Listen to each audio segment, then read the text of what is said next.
जय हिंद साथियों, welcome to self study classes with Sumit Jain YouTube channel में आप सभी का स्वागत है। दोस्तों, आज के वीडियो में हम पढ़ने वाले हैं शिक्षा शास्त्र से संबंधित कुछ महत्वपूर्ण प्रश्न, हिंदी पेडागोजी के महत्वपूर्ण प्रश्न। आप अगर सीटीटी एग्जाम की तैयारी कर रहे हैं या फिर एमपीटेट ग्रेड 3 की तैयारी कर रहे हैं, तब आपके लिए ये वीडियो बहुत ही महत्वपूर्ण होने वाला है, सभी के लिए मोस्ट इम्पोर्टेंट होने वाला है।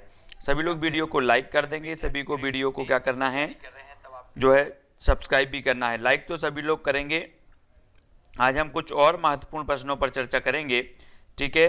ये 9वां पार्ट है हिंदी पेडागोजी का, एक पार्ट और आपका आएगा 10वां पार्ट, 10 पार्ट आएंगे। इसके बाद हम नेक्स्ट जो है अपना जो संस्कृत या फिर आपकी पर्यावरण पेडागोजी को पढ़ेंगे। तो सभी लोगों को टेलीग्राम ग्रुप से जुड़ना है। स्टार्ट करेंगे आज का ये वीडियो, सभी को फटाफट से उत्तर बताना है ना, और अपना अपना आकलन सभी लोगों को करते जाना है।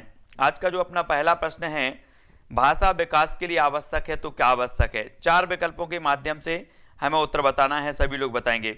संस्कृत की पेडागोजी भी आएगी। भाषा विकास के लिए आवश्यक है तो क्या है। संपर्क, सामाजिक संपर्क, लिपि का ज्ञान, विद्यालय में पढ़ना या इनमें से कोई नहीं। तो सभी लोग बता देंगे। 4 विकल्पों में से एक का चयन हमें करना है।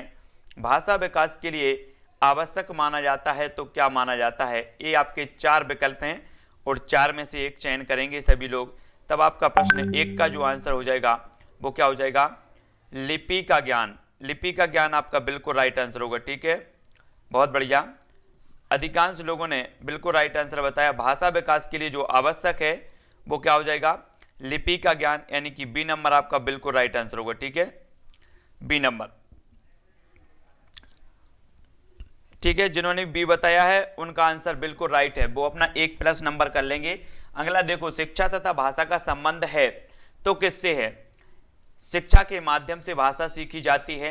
भाषा तथा शिक्षा का संबंध अस्पष्ट है, या फिर अधिकांश शिक्षा भाषा के माध्यम से ली एवं दी जाती है, या फिर भाषा एवं शिक्षा में कोई संबंध नहीं है। तो शिक्षा तथा भाषा का संबंध है, हमें बताना है किस प्रकार से संबंधित है।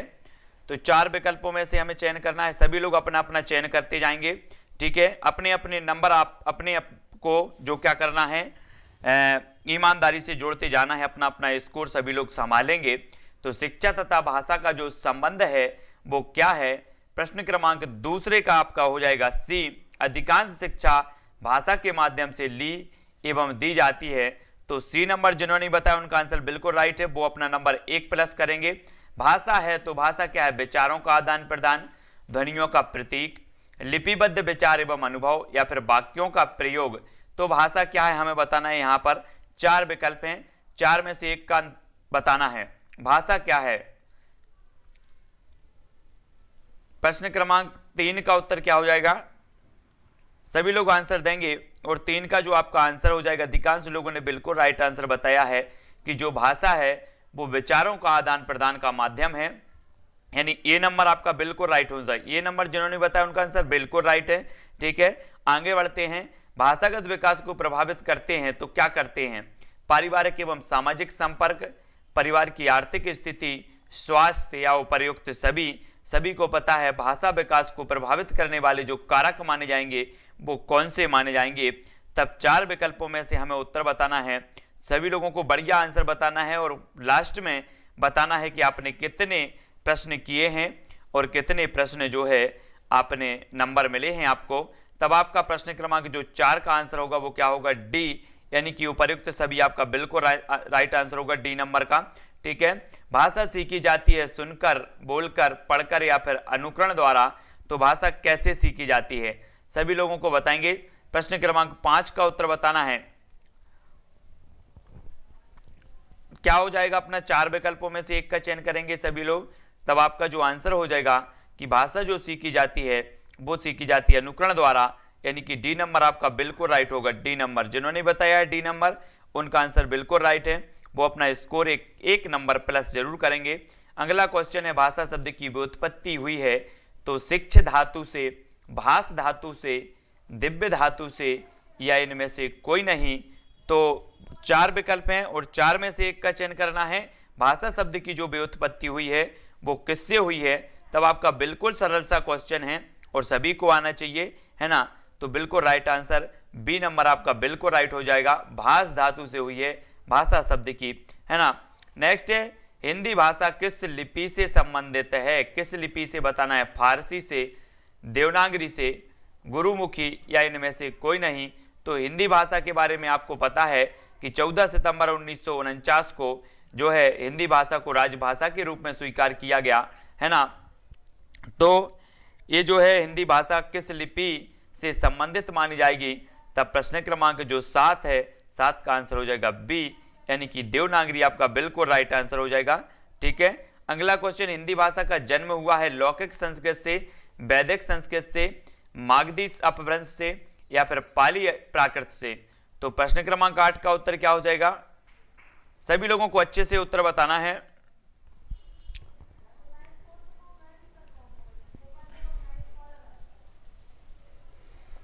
प्रश्न क्रमांक जो 8 का आपका उत्तर हो जाएगा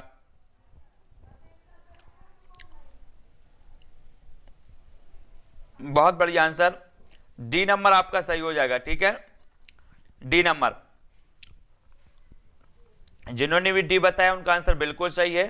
ठीक है, प्राकृत की अपभ्रंश, प्राकृत की अपभ्रंश जो है प्राकृत की अपभ्रंश अपभ्रंश, पाली की अपभ्रंश प्राकृत, प्राकृत की अपभ्रंश अपभ्रंश, और अपभ्रंश की जो है सौरसेनी रूप से क्या हुआ है, हिंदी का उद्भव हुआ है या जन्म हुआ है। देवभाषा कौन सी है, संस्कृत है, हिंदी है, पाली है या इनमें से कोई नहीं है, तब सभी का आंसर राइट आना चाहिए। देवभाषा कौन सी है, किसे कहा जाता है देवभाषा, तो आपका राइट आंसर क्या होगा, संस्कृत बिल्कुल सही बताया है अधिकांश लोगों ने, संस्कृत को देवभाषा कहा जाता है। सर्वप्रथम भाषा का प्रयोग किस रूप में हुआ, सांकेतिक, लिखित, मौखिक या फिर सभी। तो प्रश्न क्रमांक 10 का आंसर सभी लोग बताएंगे और 10 का जो आपका आंसर हो जाएगा क्या हो जाएगा,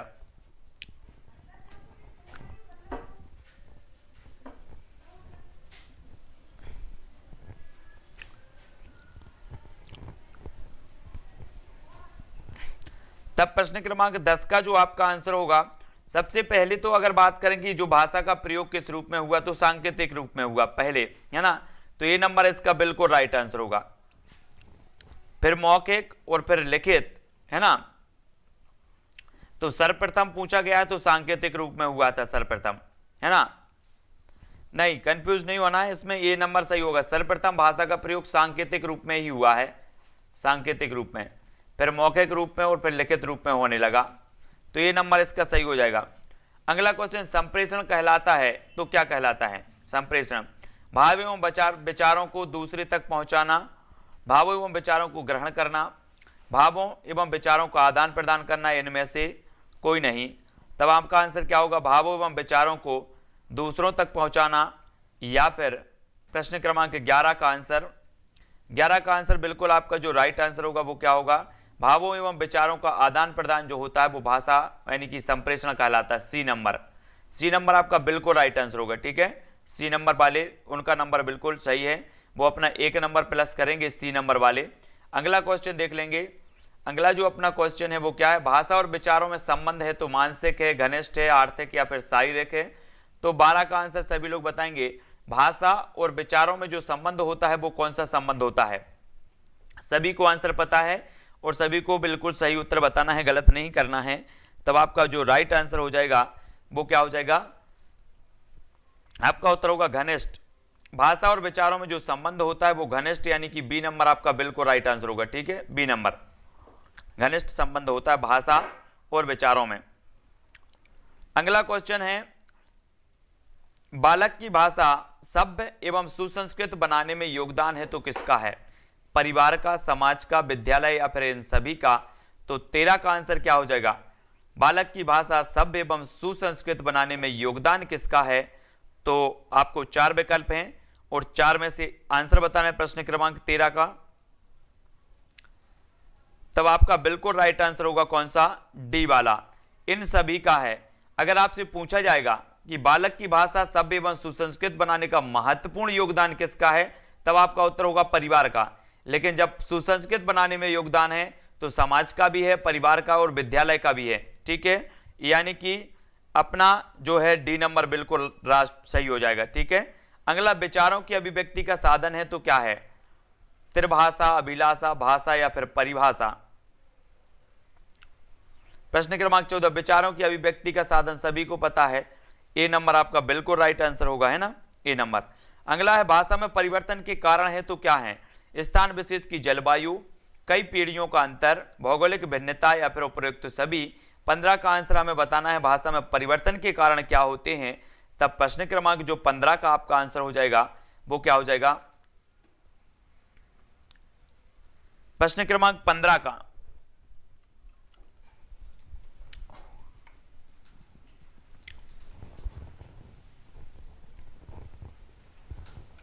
तब आपका देखो स्थान विशेष की जलवायु भी होगा, कई पीढ़ियों का अंतर भी हो जाता है, भौगोलिक भिन्नता भी हो जाता है।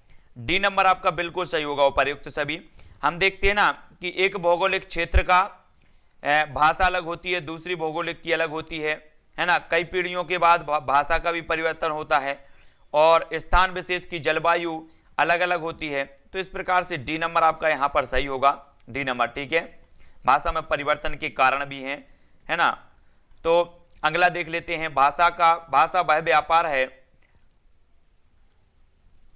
जहां व्यापार है जिससे हम शब्दों द्वारा विचार को व्यक्त करते हैं। कथन किसका है? प्रश्न क्रमांक 16 का उत्तर हमें बताना है।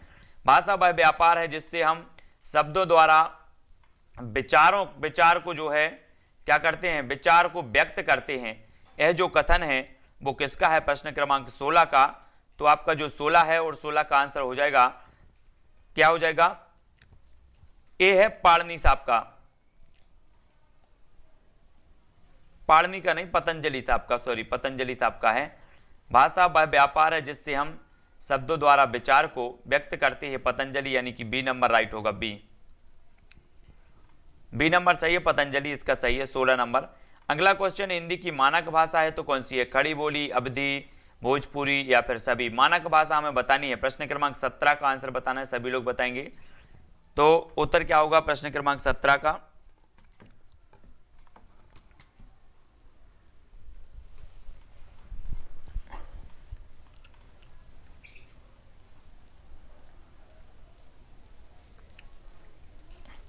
हिंदी की मानक भाषा बताना है। प्रश्न क्रमांक 17 का सभी लोग बताएंगे।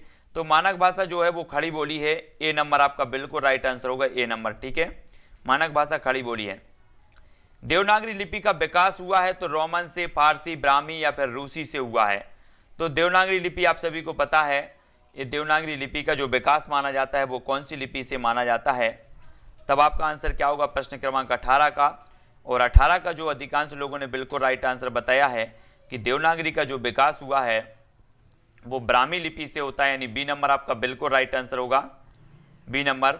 भाषा का उद्देश्य होता है तो क्या होता है? भाषण, अन्वेषण, संप्रेषण या इनमें से कोई नहीं। तो भाषा का उद्देश्य हमें बताना है क्या होता है। भाषा का उद्देश्य 4 विकल्प हैं, 4 में से एक का चयन करना है, सभी लोग बताएंगे।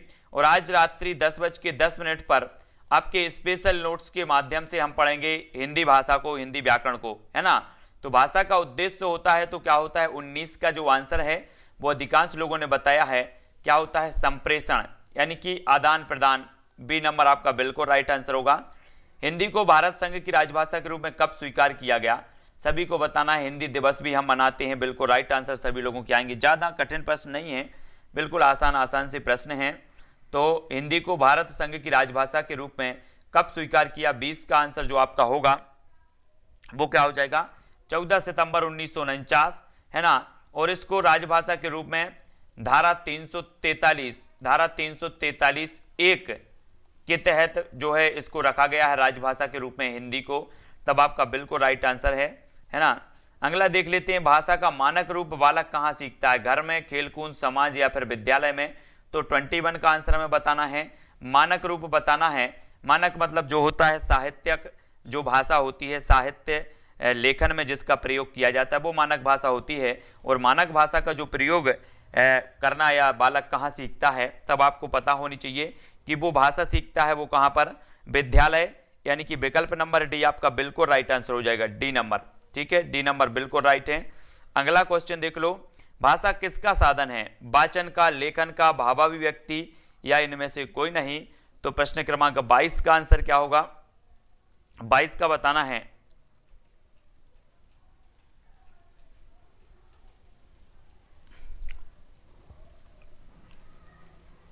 तब बिल्कुल राइट आंसर है भावाभिव्यक्ति का साधन माना जाता है भाषा, यानी कि जो बी नंबर है वो आपका राइट आंसर हो जाएगा। जिन्होंने बी बताया है उनका बिल्कुल सही है, और लगभग आज तो सभी लोगों के आंसर बिल्कुल सही आएंगे।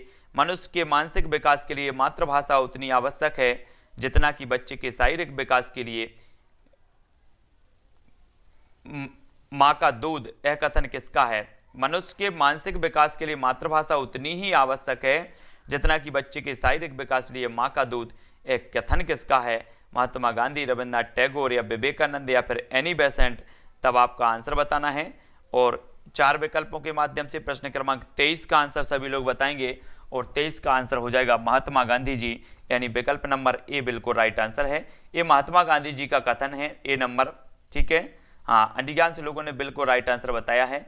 अगला क्वेश्चन देख लेते हैं। अगला जो अपना क्वेश्चन है वो क्या है? भावों एवं संवेगों की भाषा है तो क्या है? रचनात्मक, भावात्मक, क्रियात्मक या लिपिकीय? तब आंसर क्या होगा? भावों एवं संवेगों की भाषा क्या है? रचनात्मक है या फिर भावात्मक है, क्रियात्मक है या लिपिकीय है? 24 का आंसर बताएंगे सभी लोग। अब भावों एवं संवेगों की जो भाषा होगी वो भावात्मक होगी, यानी विकल्प नंबर जो बी है वो बिल्कुल राइट आंसर हो जाएगा आपका, है ना। भावों एवं संवेगों की भाषा भावात्मक होती है, बी नंबर आपका बिल्कुल सही होगा। भाषा की शिक्षा के अंतर्गत सुनने का अर्थ क्या है? ध्वनि संकेतों का श्रवण, केवल ध्वनि संकेतों का श्रवण, बोधपूर्वक श्रवण या फिर ध्यानपूर्वक श्रवण? भाषा की शिक्षा के अंतर्गत सुनने का अर्थ हमें बताना है, तो सुनने का अर्थ क्या है? 25 का आंसर क्या होगा? तो भाषा की शिक्षा के अंतर्गत जो सुनने का अर्थ आपका हो जाएगा वो हो जाएगा बोधपूर्वक श्रवण। बोधपूर्वक श्रवण, ये सी नंबर आपका सही हो जाएगा, ठीक है। सी नंबर जिन्होंने बताया उनका आंसर सही हो जाएगा। बोधपूर्ण श्रवण आपको होना चाहिए, आपको बोध होना चाहिए कि आप क्या पढ़ रहे हो, वो आपको समझ में, मतलब समझ करें इस प्रकार से। तो बोधपूर्ण श्रवण आपका सी नंबर राइट आंसर हो जाएगा। नेक्स्ट है, मनुष्य को अपने दैनिक जीवन में सबसे अधिक क्रिया करनी पड़ती है, सुनने की, पढ़ने की, लिखने की या फिर बोलने की? तब आंसर 4 में से एक बताना है कि मनुष्य को अपने दैनिक जीवन में सबसे अधिक जो क्रिया करनी पड़ती है वो काय की करनी पड़ती है? 26 का आंसर क्या होगा, है ना। तो बोलते हैं ना अपन लोग कि जीवन भर सुनना ही सुनना तो है, जीवन भर सुनना ही सुनना तो है, इसकी सुनना, मम्मी की सुनना, पापा की सुनना, सबकी सुनना, और सुनना ही सुनना है। तो मनुष्य को अपने दैनिक जीवन में सबसे अधिक क्रिया करनी पड़ती है, तो वो करनी पड़ती है सुनने की, है ना।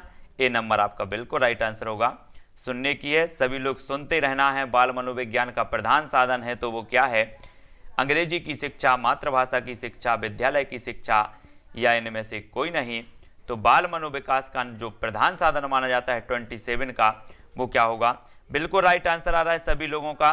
बाल मनोविकास का जो प्रधान साधन है वो मातृभाषा है, मातृभाषा की शिक्षा, यानी कि बी नंबर आपका बिल्कुल सही होगा। मातृभाषा की शिक्षा में जब अध्ययन किया जाता है तो बालक अच्छे से सीखता है, मनोविकास उसका होता है ना। अगला है, बालक के संवेगों, स्थायी भावों का मातृभाषा में से कैसा संबंध है?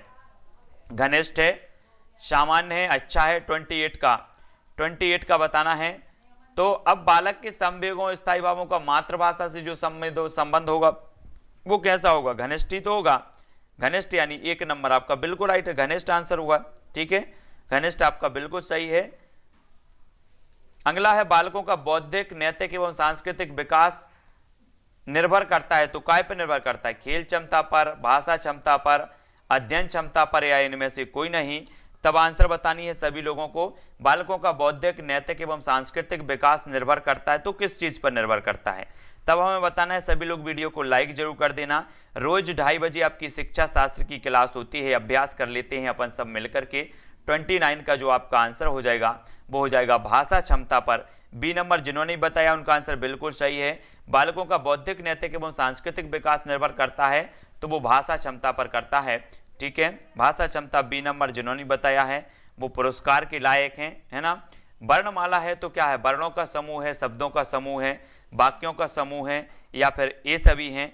तो सभी लोग बताएंगे कि वर्णमाला है तो क्या है। वर्णमाला के बारे में हम सभी लोग पढ़ते हैं कि जो है हम पढ़ते हैं क्या, भाषा की सबसे छोटी इकाई क्या मानी जाती है? तब आप बताते हो ध्वनि। लेकिन आपसे पूछा जाता है, क्या वजह पूछा जाता है, तो वर्णमाला है, ये क्या हो जाएगी, वर्णों का समूह हो जाएगी। 30 नंबर का आपका 1 नंबर बिल्कुल सही हो जाएगा, ठीक है, 1 नंबर। शब्द भंडार द्योतक हैं तो किसके हैं, भाषा विकास का, शारीरिक विकास का, मानसिक विकास का, इनमें से कोई नहीं। तो जल्दी से बताएंगे 31 का आंसर, और अधिकांश लोगों ने बिल्कुल आंसर सही बताया 31 का। क्या बता रहे हैं कि जो भाषा भंडार का भंडार द्योतक है तो किसका द्योतक माना जाता है, वो माना जाता है भाषा विकास का, यानी विकल्प नंबर जो 1 है वो बिल्कुल राइट आंसर होगा, 1 नंबर, ठीक है। हाँ, मौखिक भाषा की अंतिम इकाई क्या है, जब पूछा जाता है कि भाषा की सबसे छोटी इकाई क्या है तो हमारा उत्तर होता है कि ध्वनि है, जिसे स्वनिम भी कहा जाता है, स्वनिम है ना, स्वनिम भी कभी कभी विकल्प में आता है। और जब आपसे अर्थ की दृष्टि से पूछा जाता है कि अर्थ की दृष्टि से भाषा की सार्थक इकाई क्या है, तब आपका उत्तर होता है क्या है, शब्द है ना। तो मौखिक भाषा की जो अंतिम इकाई है वो कौन सी है, तो 32 का जो आपका आंसर होगा वो हो जाएगा क्या, ध्वनि। ध्वनि बिल्कुल सही होगा। अंतिम मतलब जो है सबसे नीचे की, ऊपर से अगर नीचे आए तो अंतिम इकाई 32 का 20 सही होगा, है ना। ध्वनि हो जाएगी अपनी मौखिक भाषा की।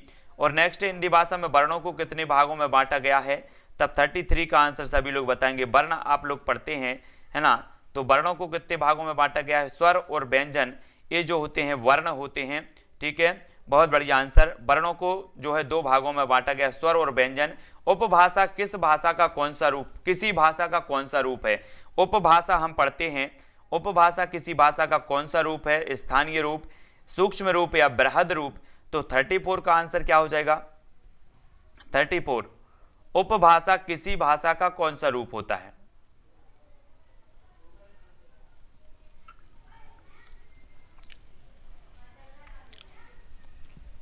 अब आप लोग वही है, कभी कभी इस साइड भी आया करो, बाहर साइड, इस वाले कोने में, है ना, यहीं घूमते रहते हैं सारे, यहाँ पहुंचे, कभी कभी इस बार उसमें भी आ जाया करो सभी लोग, यहाँ से डायरेक्ट। डी नंबर,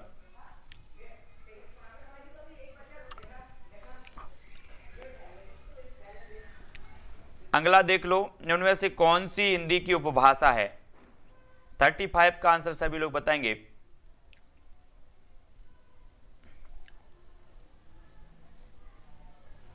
कौन सी हिंदी की उपभाषा है,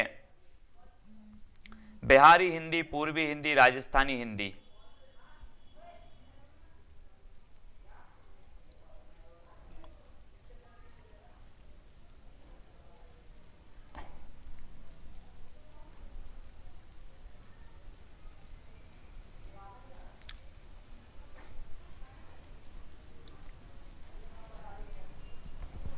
तब आपका जो आंसर हो जाएगा वो क्या हो जाएगा,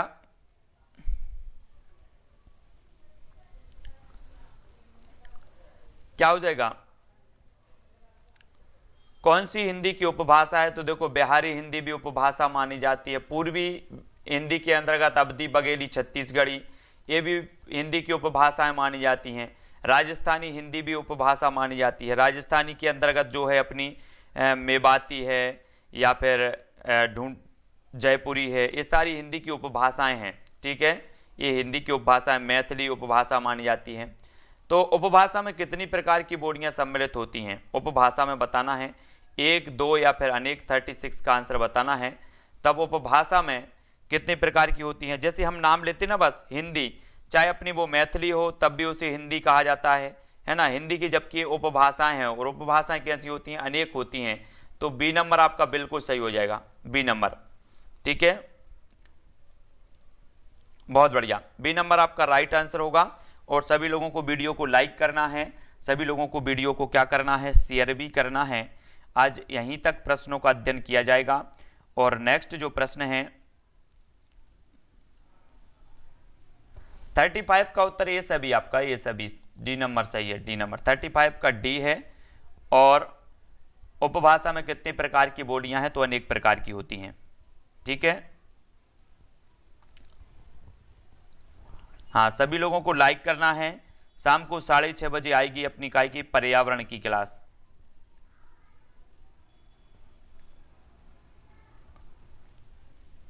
छत्तीस में से 30 और बताओ 36 में से 36 किसके आए हैं आज? सभी लोग बताएंगे। आज 36 से 31 हैं स्मृता जी के, अनिल केवट जी के 31 हैं, 36 से 33 नीरज जी के, 36 से 29 हैं ऋचा जी के, 36 से 29 हैं सतीश, 35 से 33, 36 से 32 और 36 से 34 पुष्पेंद्र जी के हैं, मंगल सिंह के 33 हैं, 35 से 30 हैं ब्रजभूषण, पूजा शर्मा जी 29 हैं, कृष्णा अहरवाल 29 हैं, 36 से 33 जितेंद्र की हैं और 36 से 34 विनोद, 33 से 32 रचना, जितेंद्र जी, आरती जी 33 और 36 से 34 हैं छाया भार्गव, बहुत बढ़िया। रोहित जी 35 से 31 हैं, 36 से 34 और पुष्पेंद्र जी, बंसरूप जायसवाल, है ना, ऋचा जी, बहुत बढ़िया। सुरेंद्र जी, हाँ क्वेश्चन बिल्कुल आराम, बहुत मतलब ज़्यादा कठिन क्वेश्चन नहीं थे। आदित्य जी, मधुराज जी, घनश्याम जी, कैलाश जी, रेखा जी, सभी लोगों के बहुत बढ़िया। 15 क्वेश्चन अटेंड किए जिनमें से 14 क्वेश्चन सही, बहुत बढ़िया। लखन लोधी जी, पुष्पेंद्र जी, साधना जी, नीरज जी, अंजना जी, सभी को धन्यवाद। अधिकांश लोगों ने सही उत्तर बताए हैं। थोड़ी सी और प्रैक्टिस करने की आपको ज़रूरत है। मैं चाहता हूं कि 36 से 36 आने चाहिए। इस प्रकार के जो प्रश्न हैं इनमें जब आपके 36 से 36 आएंगे तब आपका जो है बहुत अच्छा स्कोर होगा। तो अच्छे से करना है ना। ज़्यादा कठिन प्रश्न नहीं थे। मधुराज जी, ब्रजभूषण जी, हिना रानी जी, है ना, और अमित जी, ऋचा जी, रचना जी, सनी जी, समता जैन, कमलेश जी, बहुत बढ़िया, सभी के धन्यवाद। शाम को 6:30 बजे अपनी क्लास होगी। सुरेंद्र जी, मधुराज जी, काय की पर्यावरण की, तो पर्यावरण की क्लास में भी सभी को जुड़ना है। एक और आपकी हिंदी पेडागोजी की क्लास होगी, ठीक है। उसके बाद दूसरी क्लास अपन नेक्स्ट करेंगे पर्यावरण की या फिर संस्कृत की, ठीक है। तो मोहम्मद खान जी, निशा राजपूत, सुरेंद्र जी, सभी को धन्यवाद। कमलेश जी, है ना, अनिल जी,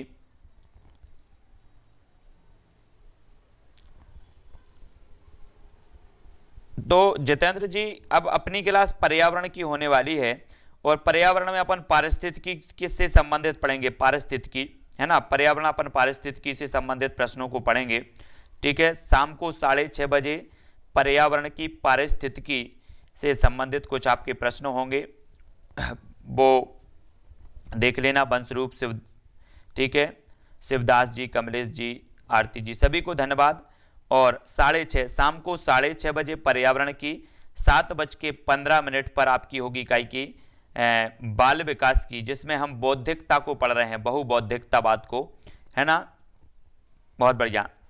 तो ब्रजभूषण, अनिल केवट, जितेंद्र जी, सभी को धन्यवाद। आज की क्लास के लिए बस इतना ही। शाम को 6:30 बजे मिलते हैं पर्यावरण की क्लास में। जय हिंद।